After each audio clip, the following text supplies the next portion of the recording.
Conference के तीनों उम्मीदवार पहुंचे हैं। चौधरी रमजान, सज्जाद किचलू और शमी ओबरॉय, ये तीनों नेशनल कॉन्फ्रेंस के उम्मीदवार हैं और वो लोग भी अपना नामांकन करने के लिए पहुंचे हुए हैं।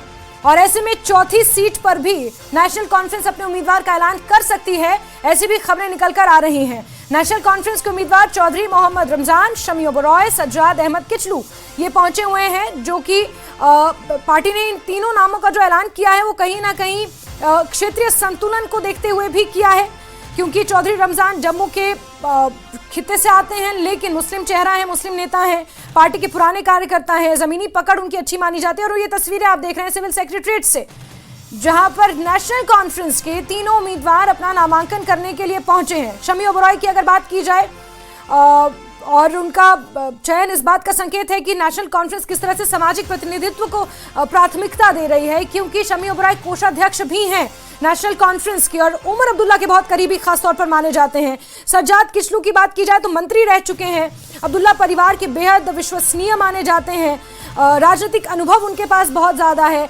और सीनियर लीडर्स में, नेशनल कॉन्फ्रेंस के सीनियर लीडर्स में उनकी गिनती होती है। सिविल सेक्रेटरीट से आपको ये तस्वीरें दिखा रहे हैं और तीन जो नाम नेशनल कॉन्फ्रेंस ने राज्यसभा के लिए भेजे, उन्होंने अपना नामांकन फाइल करने के लिए वो यहाँ पहुंचे हुए हैं। सज्जाद किचलू हैं, शमी ओबरॉय हैं और उसके साथ ही मोहम्मद रमजान है, चौधरी रमजान उन्हें कहा जाता है, चौधरी रमजान, शमी ओबरॉय और सज्जाद अहमद किचलू। और एक तरह से शमी ओबरॉय को मौका दिया है क्योंकि सामाजिक कार्यकर्ता, महिलाओं का प्रतिनिधित्व बहुत अच्छे से करते हैं, पार्टी में कोषाध्यक्ष हैं और उमर अब्दुल्ला के बहुत करीबी हैं। ऐसे में अगर किचलू साहब की बात की जाए तो वो सीनियर नेताओं में उनकी गिनती होती है, उमर अब्दुल्ला परिवार के बेहद करीबी हैं। ऐसे में और इस बीच सज्जाद किचलू क्या कुछ कह रहे हैं, सुन लेते हैं।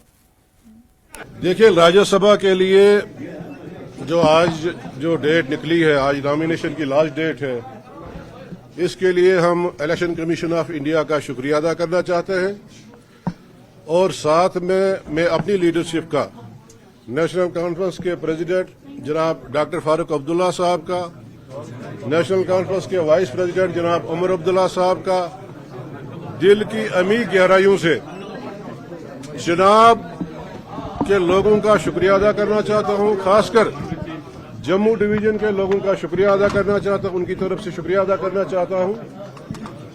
मैं पार्टी का एक अदना सिपाही हूं और मेरे लिए ये बहुत ही बड़ा एजाज है। इसके लिए जितना भी हम शुक्रिया अदा करें उतना कम है। सर, क्या कुछ मसाइल रहेंगे आपको? मसाइल तो बहुत ज्यादा है। आप देख रहे हैं कि हमारी रियासत जो है इस वक्त, उसके हालात कैसे हैं, कैसे हमारी रियासत को छीना गया और इसको यूटी में डाउनग्रेड किया। मैं कहता हूं कि सबसे बड़ा इश्यू जो राज्यसभा में होगा वो स्टेट की बहाली का होगा और जो हकूक हमसे छीने गए हैं उनकी बहाली के लिए हम रात दिन मेहनत करेंगे।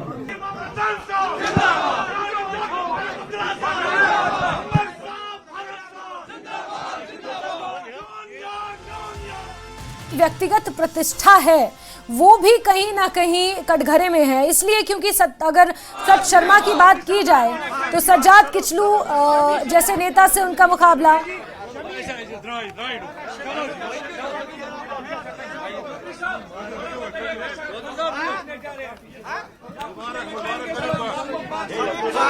जा रहे हैं। इंशाल्लाह ताला जब कामयाबी होगी आप जरूर आपसे बात करेंगे।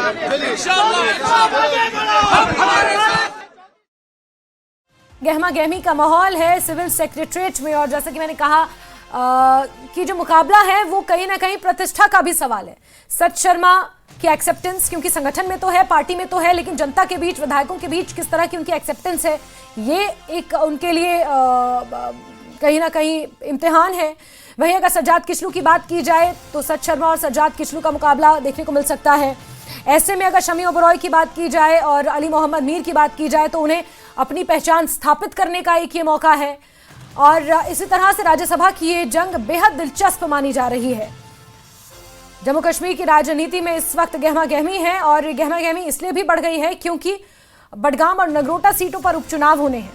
राज्यसभा कि चौथी सीट को लेकर भी जद्दोजहद जारी है और ऐसे में इस जद्दोजहद में किसे नेशनल कॉन्फ्रेंस चौथी सीट के लिए अपना उम्मीदवार बनाती है, इस पर भी सभी की निगाहें टिकी हुई हैं। लेकिन सिविल सेक्रेटरीट में नेशनल कॉन्फ्रेंस के उम्मीदवारों को आप देख रहे हैं जो नॉमिनेशन फाइल करने जाएंगे। लेकिन उससे पहले यहां पर आप देख रहे हैं पहली तस्वीर जिसमें डॉक्टर जितेंद्र शर्मा के साथ सत शर्मा राज्यसभा के उम्मीदवार हैं और गुलाम अली खटाना जो कि नॉमिनेटेड सांसद हैं।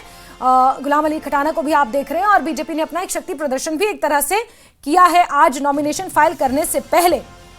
इसके बाद बड़ी बात यह है कि नगरोटा बडगाम सीटों के लिए आज अधिसूचना जारी कर दी गई है, नोटिफिकेशन जारी कर दी गई है जिसमें पूरा शेड्यूल बताया गया है। 20 तारीख तक नॉमिनेशन, 24 तक नाम वापसी, 11 को मतदान और 14 को रिजल्ट।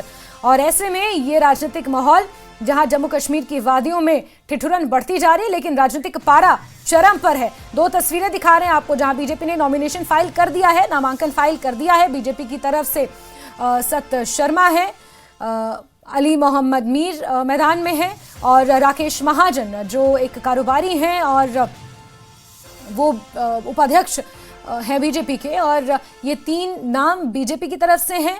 और अगर राज्यसभा के लिए नेशनल कॉन्फ्रेंस की बात की जाए तो उसमें सज्जाद किचलू हैं, शमी ओबरॉय हैं और हमारे सहयोगी मुदस्सिर हमारे साथ जुड़ चुके हैं। मुदस्सिर, ये जंग अपने आप में बेहद दिलचस्प है क्योंकि सत शर्मा और सज्जाद किचलू का अगर मुकाबला देख लिया जाए तो क्योंकि बहुत सीनियर लीडर्स हैं, संगठन में भी अपनी पकड़ है। नेशनल कॉन्फ्रेंस में अगर सज्जाद किचलू की जिस तरह की अंदर तक जड़ों तक पकड़ है वैसी सत शर्मा क्योंकि संगठन से आते हैं तो उनकी भी पकड़ उस तरह की है। शमी ओबरॉय को देख लिया जाए या अली मोहम्मद मीर को देख लिया जाए तो दोनों के लिए चैलेंजिंग इसलिए है क्योंकि अब उन्हें अपने आप को स्थापित करना है उस जगह पर जहां ऑलरेडी सज्जाद किचलू और सत शर्मा है। तो ये बहुत सारे फैक्टर्स हैं और बहुत दिलचस्प रहने वाली है पूरी जंग। बिल्कुल आपका कहना सही है कि अगर इन लीडरान की जो कि कैंडिडेट्स है राज्यसभा पोल्स के लिए अगर इनकी साख या फिर स्ट्रेंथ की बात करेंगे तो काफ़ी स्ट्रेंथ से आते हैं। अगर सज्जाद किचलू की बात करेंगे तो चिनाब वैली में इनका एक अलग दबदबा है और हमेशा इन्होंने जो पार्टी को कंट्रीब्यूट किया है। और हम ये भी कह सकते हैं कि चिनाब वैली में सज्जाद किचलू बतौर पार्टी के चेहरे के तौर पर उभरे हैं और कई बार उन्होंने पार्टी को मजबूती बख्शी है। और साथ ही साथ जिस तरह से सत शर्मा की हम बात करेंगे तो ये भी बीजेपी का एक अहम चेहरा है, बीजेपी का फेज है और यही वजह है कि बीजेपी ने सत शर्मा को वो सीट प्रोवाइड की है जो कहीं ना कहीं सेफ मानी जा रही है, सीट नंबर 4। तो इस हवाले से जो है एक जंग जो है पॉलिटिकल जंग जो है दोनों पार्टीज के बीच दिख रही है। और अब जिस तरह से आपने भी कहा कि नंबर्स का खेल है और किस तरह से दोनों पार्टीज जो है नंबर्स गेन करने में कामयाब होती है तो असल जो रिजल्ट्स हैं वो तभी सामने आएंगे। लेकिन अभी जो रिजल्ट से पहले की प्रक्रिया जो हम देख रहे हैं तो काफी गहमा गहमी है, काफी जो है रोमांचक मोड में ये मुकाबला जो है दाखिल हो रहा है। और जिस तरह से अभी चौथी सीट जो वैकेंट है नेशनल कॉन्फ्रेंस के लिए अभी उन्होंने कोई उम्मीदवार का ऐलान नहीं किया है। और जिस तरह से हमने कहा कि इमरान नबी डार जो है वो एक चेहरा हो सकते हैं अगर चौथी सीट के लिए जो ये उम्मीदवार का ऐलान होता है तो इमरान नबी डार उस लिस्ट में उन कैंडिडेट्स में सरफहरिस्त तो हो सकते हैं। बहरहाल ये देखने वाली बात होगी और अभी कुछ टाइम के बाद ही जो ये पिक्चर है वो क्लियर हो पाएगी कि किस तरह से नेशनल कॉन्फ्रेंस इस चौथी वैकेंसी को भी फिल करती है। और फिलहाल हम देख रहे हैं कि जो नॉमिनेशन प्रोसेस है वो अंदर चल रहा है। और जिस तरह से आपने भी देखा कि जो एमएलएज हैं उन्होंने अकम्पनी किया जो बीजेपी के कैंडिडेट्स है या फिर नेशनल कॉन्फ्रेंस के कैंडिडेट्स है तो वो अंदर दाखिल हो चुके हैं सिविल सेक्रेटरी। बिल्कुल मुदस्सिर, और अब नॉमिनेशन बीजेपी का हो चुका है, नेशनल कॉन्फ्रेंस की तरफ से नॉमिनेशन फाइल किया जा रहा है। ऐसे में चौथी सीट को लेकर सस्पेंस बरकरार है लेकिन गुलाम नबी डार का नाम जिस तरह से सामने आ रहा है अब देखना होगा कि वाकई वो अपना नॉमिनेशन फाइल करते हैं या नहीं। मुदस्सिर, आप नजर बना के रखें, दोबारा जुड़ेंगे।